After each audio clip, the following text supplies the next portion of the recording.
चिंता के कारण पंडित जी को नींद नहीं आ रही थी और वह इधर उधर घूमते हुए अपनी नींद को बुलाने लगे। आरी निंदिया आ, आरी निंदिया आ। राजा की एक दासी थी जिसका नाम था निंदिया। उसी ने राजकुमारी का पायजेब चुराया था।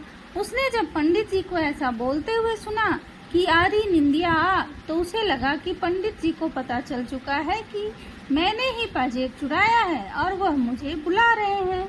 वह भागती हुई पंडित जी के पास गई और उनके पैरों में गिर पड़ी और कहने लगी, पंडित जी मुझे माफ कर दीजिए, आपको पता चल गया है कि मैंने ही पायजेब चुराया है। कृपया आप राजा जी को मेरा नाम मत बताइए, मैं वह पायजेब वापस कर दूंगी। अब तो पंडित जी को भी जोड़ मिल गया था, इसलिए वह खुश थे। उन्होंने निंदिया से कहा, कल सुबह जब तुम महल में जाओ तो वह पायजेब राजकुमारी के बिस्तर के नीचे रख देना। इतना कहकर पंडित जी आराम से अपने घर में जाकर सो गए। सुबह पंडित जी को राज दरबार में बुलाया गया। पंडित जी आए और कहने लगे, हे राजन, राजकुमारी का पायजेब उन्हीं के बिस्तर में फंसकर उन्हीं के कमरे में गिर गया है।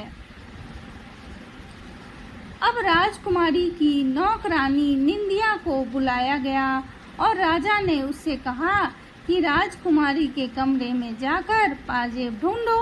पाजेब तो निंदिया ने ही रखा था, आसानी से ढूंढ कर ले आई।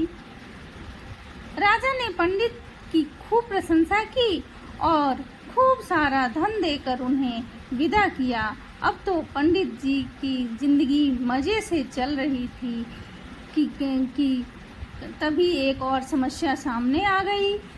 कहानी का दूसरा भाग समाप्त हुआ। आगे कहानी अभी और जारी है।